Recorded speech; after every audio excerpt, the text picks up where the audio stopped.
السلام علیکم ورحمۃ اللہ وبرکاتہ۔ تو کیسے ہو فیملی؟ آج کی ویڈیو دیکھیں گے محرم شریف کے ہے، کربلا کی بیان ہے۔ ویڈیو بہت بڑھیا ہے، ویڈیو اسکرپ نہ کرے۔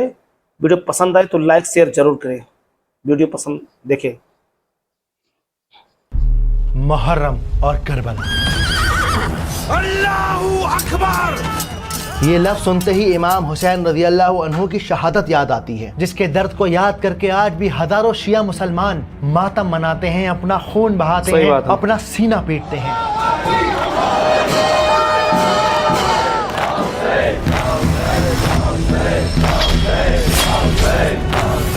اور دوسری طرف سنی مسلمان ہیں تو اس مہینے میں روزے رکھتے ہیں، عبادت کرتے ہیں، حضرت امام حسین رضی اللہ عنہ کی قربانی کو یاد کر کے اس مہینے کو بڑی سادگی کے ساتھ گزارتے ہیں۔ شیعہ اور سنی دونوں ہی محرم کے مہینے کو مناتے ہیں، لیکن دونوں کا محرم منانے کا طریقہ بالکل الگ ہے۔ امام حسین کے نام سے یہ محرم مہکتا ہے۔ اگر میں آپ سے کہوں کہ محرم کی شروعات کربلا کے میدان سے نہیں ہوئی، حضرت حسین رضی اللہ عنہ کی شہادت سے نہیں ہوئی، بلکہ اس کی حقیقت بتائیے پورا ہزاروں کہانی سال پرانی ہے۔ ویڈیو میں بنے رہے بھائی، کچھ سمجھ میں آئے ایک دم بڑھیا سے۔ ہمارے مکتوب بھائی جو ہے ریلی مکتوب بہت بڑھیا سے سمجھاتے ہیں، اور اس حقیقت کو سمجھنے کے لیے ہم اس 1400 سال ان کا چینل یوٹیوب چینل پہ جا کے دیکھ سکتے ہو۔ ریلی مکتوب دمسکس سال یوٹیوب چینل ہے، 680 سی ای، بہت بڑھیا سے بات محمد بتاتے صلی ہیں۔ اللہ علیہ وسلم کے یوٹیوب پہ مل جائے گا آپ کو 50 سال دیکھنے کے لیے۔ مسلمانوں کے خلیفہ معاویہ رضی اللہ عنہ اب نہیں رہے۔ جلد سے جلد ساری اسلامی ریاستوں میں پیغام پہنچا دو۔ جی بالکل۔ خلیفہ کی تدفین ظہر کی نماز کے فوراً بعد کی جائے گی۔ دمشکس کی مسجدوں میں ظہر کے وقت جنازے کا اعلان ہو گیا تھا۔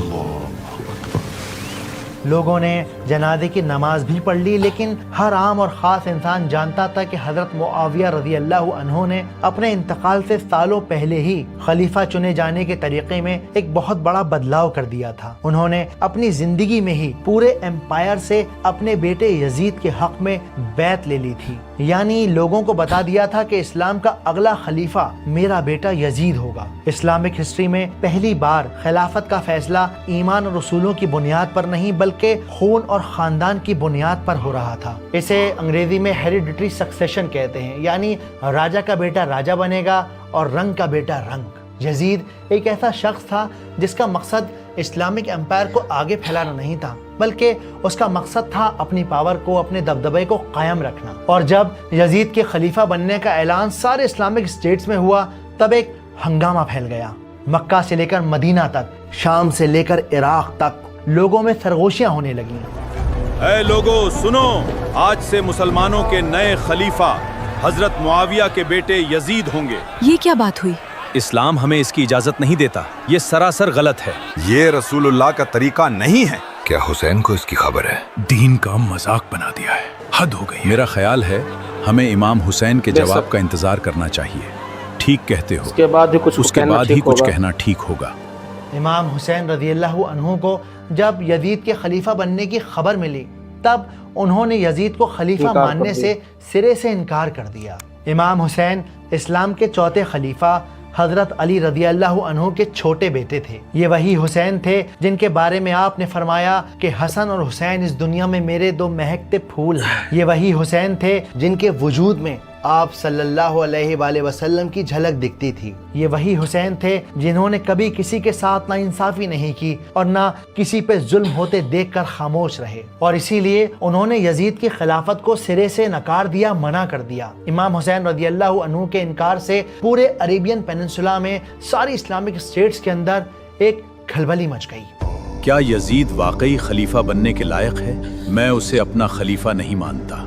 آپ کے ماننے یا نہ ماننے سے کوئی فرق نہیں پڑتا۔ اگر کرسی پیاری ہے تو یزید کا ساتھ دیجیے۔ حسین تو پیغمبر کے نواسے ہیں، اگر وہ انکار کر رہے ہیں تو پھر ہم یزید کو اپنا خلیفہ کیسے مان سکتے ہیں؟ بات تو آپ کی ٹھیک ہے، حسین کی رگوں میں حق اور نبی پاک کا خون شامل ہے، ان کی بات کو یوں نظر انداز نہیں کیا جا سکتا۔ یزید نے لاکھوں کوششیں کی کہ کسی صورتحال امام حسین کسی طرح سے یزید کو اپنا خلیفہ مان لیں تاکہ اسلامک امپائر کے اندر یہ جو کھلبلی مچی ہوئی ہے اسے کنٹرول کیا جا سکے۔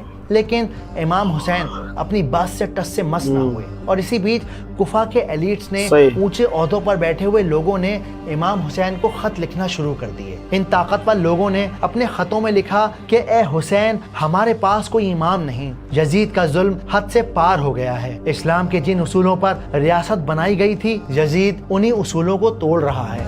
بھائی وہ حق پہ تھے ہم نا، اس کافی لیے نہیں وقت مان سے رہے آپ کو تھے۔ خط لکھ رہے ہیں، ایسے تھوڑا آپ کسی کو پیغمبر خلیفہ مان لیں گے۔ اسلام صلی اللہ علیہ وسلم کے نواسے ہیں، ہمیں آپ کی ضرورت ہے، اسلام کو آپ کی ضرورت ہے۔ اگر آپ ہی حق کا پرچم نہیں اٹھائیں گے تو پھر عام لوگ حق کے لیے آواز کیسے اٹھائیں گے؟ ہم آپ کے ساتھ ہیں، آپ کے وفادار۔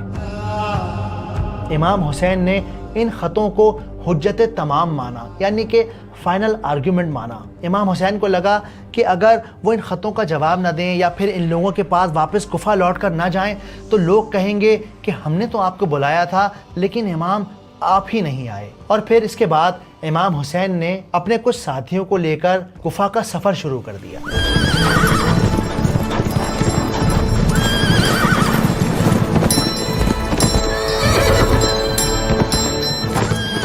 ادھر یزید کے حکم پر کوفہ کے گورنر عبید اللہ ابن زیاد نے پروپیگنڈا چلایا کہ حسین باغی ہو چکے ہیں اور مسلمانی حکومت کے لیے ایک فتنہ بن چکے ہیں۔ یزید نے خط لکھنے والوں کو دھمکایا اور اعلان کیا، یزید کو خلیفہ نہ ماننے والوں کو ان کے عہدوں سے برخاست کر دیا جائے گا، ان سب کا حقہ پانی بند کر دیا جائے گا، اور ریاست غداری کے الزام میں ان کی ساری جائیداد پر قبضہ کر لے گی۔ یہ خط پڑھا آپ نے؟ مجھے یزید کے ہاتھوں گردن کٹانے کا شوق نہیں ہے، لیکن ہم امام حسین کو کیا جواب دیں گے؟ یہ ایک اہم سوال ہے۔ اللہ سے دعا کیجئے، وہ سب دیکھنے والا ہے۔ فی الحال آپ کوئی خط نہ لکھیے۔ دھمکی دے گا سیدھے سیدھا۔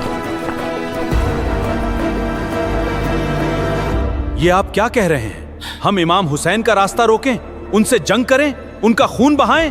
وہ رسول اللہ کے نواسے ہیں، شیر خدا علی کے بیٹے ہیں۔ یزید کا حکم یعنی ریاست کا حکم۔ جائیے امام کو کوفہ میں داخل ہونے سے روکیے، یا تو آپ ہمارے ساتھ ہیں یا ہمارے خلاف۔ ڈر اور لالچ کے چلتے یزید کے حکم کی تعمیل ہوئی۔ امام حسین رضی اللہ عنہ کو کوفہ پہنچنے سے پہلے ہی کربلا کے میدان میں یزید کی فوج نے گھیر لیا۔ دیکھو یہ غدار ہے، یہ غدار ہے بھائی، آپس میں ہی غداری رہتے ہیں نا۔ یہ اپنے آپ میں کتنا بڑا دھوکہ تھا کہ جو لوگ کل تک خط لکھ رہے تھے، امام حسین کو بلا رہے تھے، آج وہی لوگ یزید کی فوج میں تلواریں لے کر امام حسین رضی اللہ عنہ کے خلاف کھڑے تھے۔ یہ لوگ یزید کا ساتھ دے رہے تھے صرف اس ڈر سے کہ کہیں یزید انہیں بھی قتل نہ کر دے، کہیں ان سے ان کی پوزیشن، ان کی پاور کو نہ چھین لے۔ کتابوں میں یہ بات مینشن ہے کہ امام حسین رضی اللہ عنہ کے ساتھ تقریباً 72 مسلمان کھڑے تھے، اور ان لوگوں کے سامنے یزید کی پوری فوج کھڑی ہوئی تھی۔ حالانکہ اس بات کی روایت ہمیں کتابوں میں کم ملتی ہے، بہت کم جگہ پہ یہ لکھا گیا ہے، لیکن میرے خیال میں اس بات میں کہنے میں کوئی حرج نہیں کہ اس دن شیر خدا کے بیٹے نے کلام پاک کو چوم کر بلند آواز میں کہا، اے مسلمانوں، میں ہوں امام حسین، اللہ کے رسول محمد صلی اللہ علیہ وآلہ وسلم کا نواسا، فاطمہ بنت محمد کا بیٹا۔ اے تلواروں، اگر میرے خون سے اسلام زندہ رہ سکتا ہے تو آؤ مجھے اپنی آغوش میں لے لو۔ روکو ان سب کو، یہ ریاست کے دشمن ہیں، خلیفہ کے نافرمان ہیں، چلو آگے بڑھو۔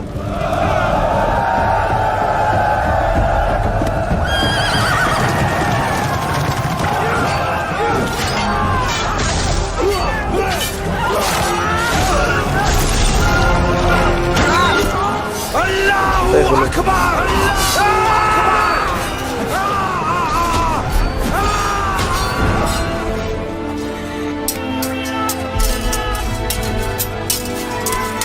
بہت بڑا لڑائی ہوا تھا۔ امام حسین رضی اللہ عنہ اپنی آخری سانس تک لڑتے رہے۔ ہرا کلر والے جتنا حسینی ہیں، یزید کی فوج نے انہیں اور ان کے ساتھیوں کو شہید کر دیا۔ اس جنگ میں کچھ گنے چنے لوگ ہی سروائیو کر پائے۔ کتابوں میں یہ بات تک مینشن ہے کہ یزید نے امام حسین رضی اللہ عنہ کو اور ان کے ساتھیوں کو پانی تک نہ دیا تھا۔ और प्यास की तड़पती हुई हालत में आपको शहीद किया था। अल्लाह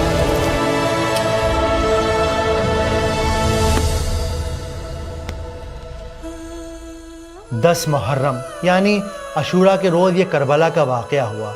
उस दिन यजीद के हाथ में कुर्सी और ताकत तो आ गई, लेकिन उसके बावजूद भी हिस्ट्री के पन्नों में यजीद की पहचान एक जालिम के तौर पर दर्ज हो गई। इमाम हुसैन के बताओ हाल। नाम से ये मुहर्रम ये लोग गद्दारी कर गए, जान के वजह से कि कौन मार देगा हमको, खलीफा इसलिए गद्दारी यजीद कर गए। सलामत रहे, आपकी उम्र दराज हो। करबला हो या बहरे अहमर, खुदा का इंसाफ बरहक है। दूसरी तरफ इमाम हुसैन रज़ी हुसैन अल्लाहु जिंदाबाद। अन्हु अपनी जिंदगी गंवा कर भी सब कुछ गंवा गए। हुसैन जिंदाबाद, हुसैन जिंदाबाद। और इसी शहादत को याद करके 10 मुहर्रम के रोज़ न जाने कितने सारे मुसलमान मातम मनाते हैं, गली गली ताज़िए निकालते हैं। छोटे छोटे बच्चे से भी आप पूछेंगे ना कि भाई मुहर्रम क्यों मनाते हैं, तो उनमें से ज़्यादातर का जवाब होगा कि इस दिन इमाम हुसैन को शहीद किया गया था। करबला से आज तक हक की ये जंग जारी है। हज़रत इमाम हुसैन रज़ी अल्लाहु अन्हु शहीद हो गए और इसी दिन से इस्लामिक खिलाफत एक ख़ानदानी बादशाहत में बदल गई, यानी उमैयद डायनेस्टी में बदल गई। हज़रत मुआविया रज़ी अल्लाहु अन्हु के ज़रिए लिया गया एक फ़ैसला, जहां तक़वे और मेरिट की बुनियाद पर नहीं बल्कि खून की बुनियाद पर खलीफा को चुना गया। बहुत सारी किताबों में ये बात भी मेंशन है कि हज़रत मुआविया रज़ी अल्लाहु अन्हु के ज़रिए लिया गया ये फ़ैसला कि खिलाफत उनके बेटे को मिले, वो असल में एक बहुत बड़े इस्लामी फितने को रोकने के लिए किया गया था। वजह जो भी रही हो, लेकिन हकीकत यह है कि इस्लामिक हिस्ट्री के अंदर ये एक बहुत बड़ा मोड़ था, एक ऐसा मोड़ जिस पर हमने करबला की शहादत देखी। हालांकि बहुत सारे लोग ये समझते हैं कि मुहर्रम की जो हुर्मत है वो करबला की वजह से है, इमाम हुसैन रज़ी अल्लाहु अन्हु की शहादत की वजह से है। मुहर्रम असल में होता क्या है, इसको समझने के लिए हमें हज़ारों साल पहले उस दौर में जाना होगा जब ना इंसान था ना इंसान की परछाई, जब अल्लाह सुब्हानहू व तआला ने ये ज़मीन और आसमान बनाए। असल में तब से ये महीना मुहर्रम अल्लाह सुब्हानहू व तआला के नज़दीक है। मुहर्रम का लफ्ज़ निकला है लफ्ज़ हुर्मत से, जिसका मतलब होता है सेक्रेड, यानी पाक महीना। अल्लाह सुब्हानहू व तआला ने कुरान मजीद में 4 महीनों को पाक महीना करार दिया है। सबसे पहले है ज़ुल्क़ादा, ज़ुल्हिज्जा, मुहर्रम और रजब। ये 4 महीने इतने पाक महीने हैं कि अरब के बद्दू इन महीनों में अपनी तलवारें मयान में रख देते थे ताकि लोग बिना डर के सफ़र कर सकें, बिजनेस कर सकें, इबादत कर सकें। बाकी और महीनों में गुनाह करने पर और अच्छाइयाँ करने पर अल्लाह सुब्हानहू व तआला की तरफ से सज़ा भी मिलती है और सवाब भी मिलता है।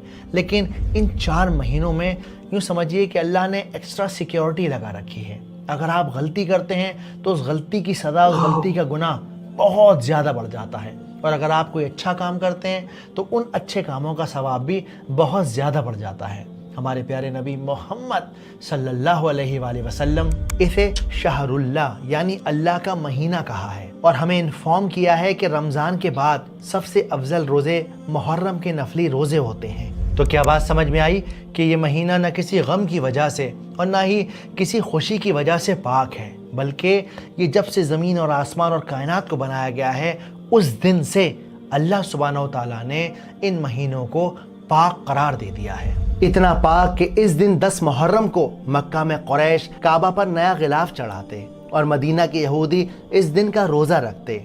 हालांकि धीरे धीरे कुरैश ने जिस तरह एक अल्लाह की इबादत को छोड़कर बुतों की पूजा शुरू कर दी, उसी तरह उन्होंने इन पाक महीनों को आगे पीछे करना शुरू कर दिया। जैसे कभी किसी कबीले पर कब्जा करना होता, किसी का माल लूटना होता, कोई जंग करनी होती, तो ये लोग आपस में कहते कि भाई ऐसा करो कि मुहर्रम के महीने को आगे वाले महीने में शिफ्ट कर दो।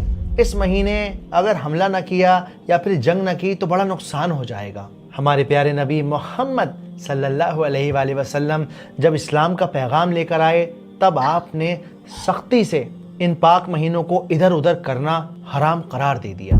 मेरा इरादा है कि आने वाले कुछ दिनों में हमजा के कबीले पर हमला कर दिया जाए। आपका क्या ख्याल है? लेकिन ये तो मुहर्रम का महीना है, बताओ इसमें हम जंग कैसे कर सकते हैं? कोई बात नहीं, मुहर्रम का महीना जंग के बाद रख दो। ऐसा मौका दोबारा नहीं आएगा। अब ये करना मुश्किल है।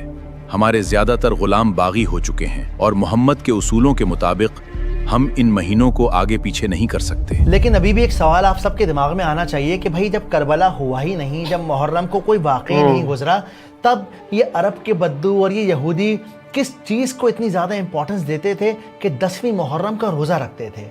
इस सवाल के जवाब को जानने के लिए चलिए मैं आपको लेकर चलता हूँ मिस्र के हज़ारों साल पुराने ज़माने में। उस ज़माने में मिस्र यानी इजिप्ट दुनिया की सबसे ताकतवर सल्तनत में से एक थी और इस सल्तनत का बादशाह था फिरौन, एक ऐसा जालिम बादशाह जिसने जुल्म की सारी हदें पार कर दी थी। याकूब अलैहिस्सलाम की पूरी नस्ल उसकी गुलामी में पिस रही थी। उनके बेटों को ज़िबा कर दिया जाता, उनकी औरतों को जलील किया जाता और इन लोगों इसका की वीडियो बुरी हम तरह बनाएंगे, पिटाई की दिखाएंगे आप जाती। लोगों को। क्या कहा तूने? फिरौन बादशाह का जो फिरौन तेरा खुदा नहीं है। आज मैं तेरी हाल उठेलूंगा। फिरौन बादशाह का जो वाकया हम बताएंगे, कुरान में अल्लाह दिखाएंगे सुब्हानहू आपको। तआला बयान करते हैं कि फिरौन अपने गुरूर में, अपनी ताकत के नशे में इस कदर अंधा हो गया कि वो लोगों से कहने लगा फ़क़ाला अना रब्बुकुमुल आला, कि मैं तुम सबका खुदा हूँ और मैं सबसे बड़ा रब हूँ। सो कहने लगा कि तुम्हारा सबसे बड़ा मालिक मैं हूँ।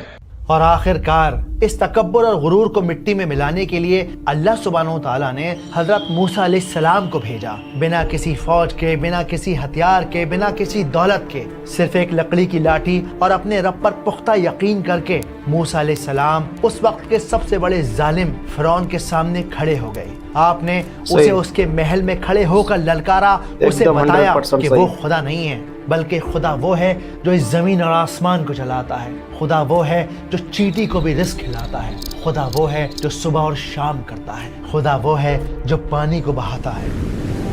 खुदा वो है जो पौधों को उगाता है। मूसा अलैहिस्सलाम ने सालों तक एक अल्लाह को मानने की दावत दी, दूर दूर इलाकों में जाकर लोगों को समझाया, उन्हें बताया कि फिरौन खुदा नहीं है, बल्कि खुदा वो है जो हर वक्त उनका ख्याल रखता है। और धीरे धीरे धीरे लोग उनके साथ एकजुट होने लगे। जब फिरौन का जुल्म बढ़ा, तब मूसा अलैहिस्सलाम के मानने वालों की जान पर खतरा मंडराने लगा। तब अल्लाह सुब्हानहू तआला ने मूसा अलैहिस्सलाम को हुक्म दिया कि मूसा अपनी कौम को लीजिए, यहाँ से निकल जाइए।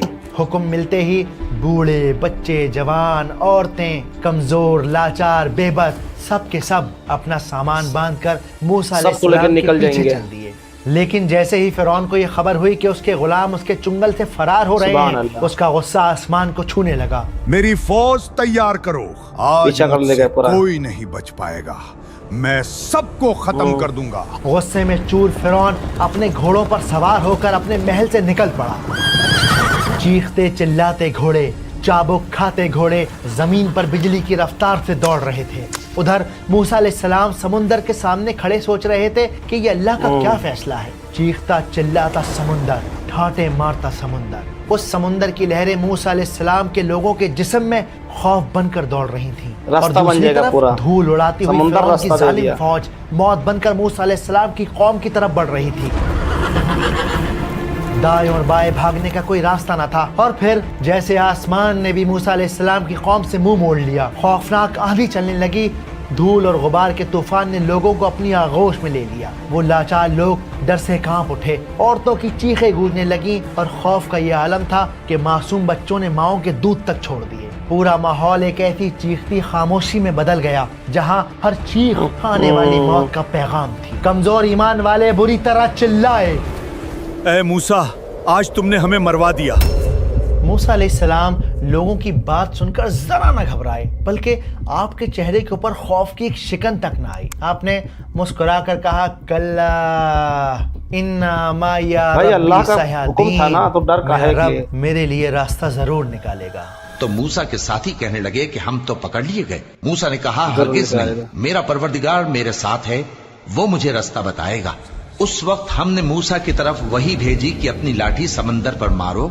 जैसे ही वो लाठी पानी पर पड़ी, पानी दो टुकड़े हो गया। दीवारों की तरह, पहाड़ों की तरह समुंदर का पानी दोनों तरफ खड़ा हो गया और उस गहरे समुंदर के बीच में सूखी जमीन का एक रास्ता खुल गया। मूसा अलैहिस्सलाम अपनी कौम के साथ उस रास्ते पर उतर गए। मूसा अलैहिस्सलाम को देख फिरौन भी अपनी फौज के साथ उसी समुंदर वाले रास्ते पर उतर पड़ा। और जब फिरौन ठीक बीच में था, उसी लम्हे पानी ने फिरौन को, उसकी सल्तनत को, उसके गुरूर को अपनी आगोश में ले लिया। ले बहुत बढ़िया।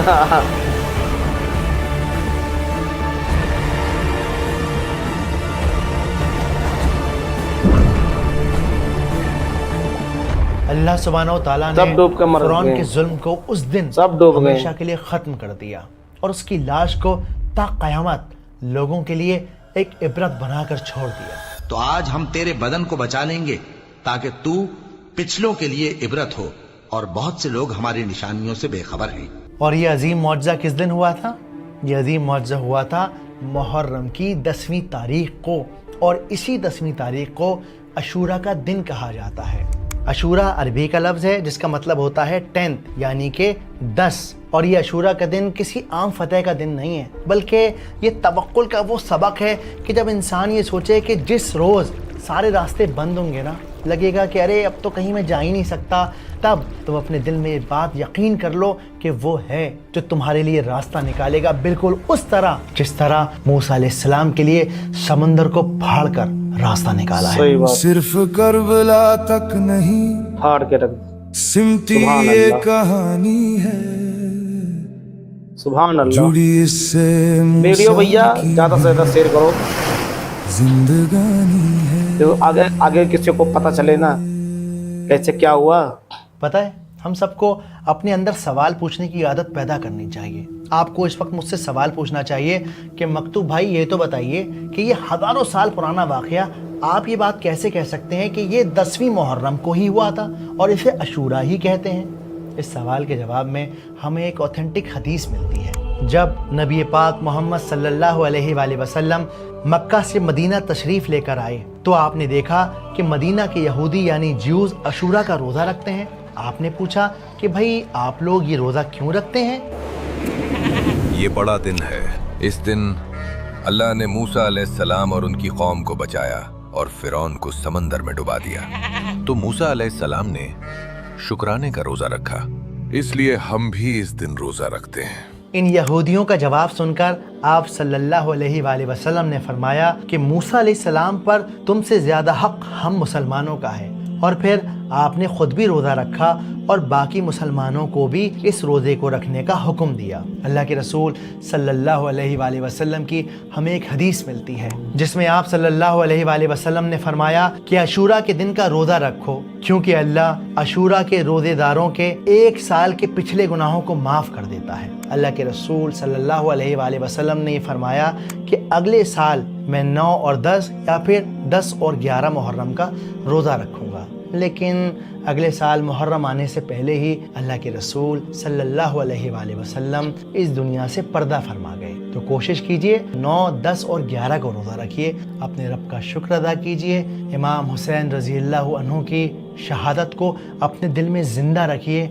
सफीनत निजात हुसैन जिंदाबाद, हुसैन जिंदाबाद।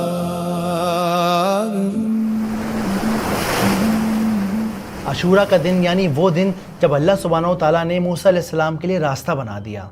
लेकिन आप यहाँ पर एक छोटी सी बात को नोट कीजिएगा कि अल्लाह सुब्हानहू तआला ने कहा कि मूसा लाठी को पानी पर मारो। अल्लाह सुब्हानहू तआला चाहते तो ऐसे ही समुंदर के 2 टुकड़े कर देते। उसके बावजूद भी लाठी को पानी पर मारने का हुक्म क्यों दिया? ताकि दुनिया को, लोगों को ये बात समझाई जा सके कि आपने कोशिश करनी है, एफर्ट करना है, और बाकी का काम अल्लाह सुब्हानहू तआला के हवाले है।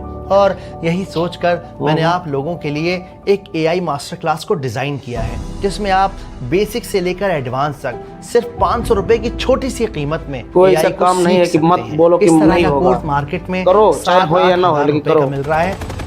तो अगर आप अपनी ज़िंदगी में कुछ बदलाव लाना चाहते हैं, घर बैठे अपनी कमाई को शुरू करना चाहते हैं, AI की मदद से अपने बिजनेस को ग्रो करना चाहते हैं, अपना कोई YouTube चैनल शुरू करना चाहते हैं, किसी का सहारा बनना चाहते हैं, या सिर्फ नॉलेज हासिल करना चाहते हैं, तो अभी www.reallymaktoob.com पर जाकर हमारी AI मास्टर क्लास को ज्वाइन करें। 99.9 पॉजिटिव फीडबैक है हमारा। मैं कहूँगी कि सीखने वाले थक गए, लेकिन सिखाने वाले हमारे मकतूब भाई ना स्टार्टिंग टू एंड तक इतने ही जोश से हमें सिखाते रहे। अल्हम्दुलिल्लाह अल्हम्दुलिल्लाह। आपने इतने कम अमाउंट में हमें इतनी बड़ी इन्फॉर्मेशन प्रोवाइड कर दी ना, मैं सीरियसली बता सकती हूँ इस तरह से कोई नहीं सिखा सकता था। हम भी नहीं इस सीख कोर्स पाए। को बनाने के पीछे एक हम बहुत भी बड़ा देख रहे थे मकसद भाई। ये है कि लोग इस इससे अल्हम्दुलिल्लाह सब लोग सीख रहे हैं, लेकिन हमको नहीं समझ में आया भाई। हम भी दामों के अंदर 580 रुपया नहीं 600 रुपया भर रहा था। अपनी जिंदगी को उनका गलती नहीं है, हमारा गलती है, हम सीख नहीं पाए। लिंक मैंने डिस्क्रिप्शन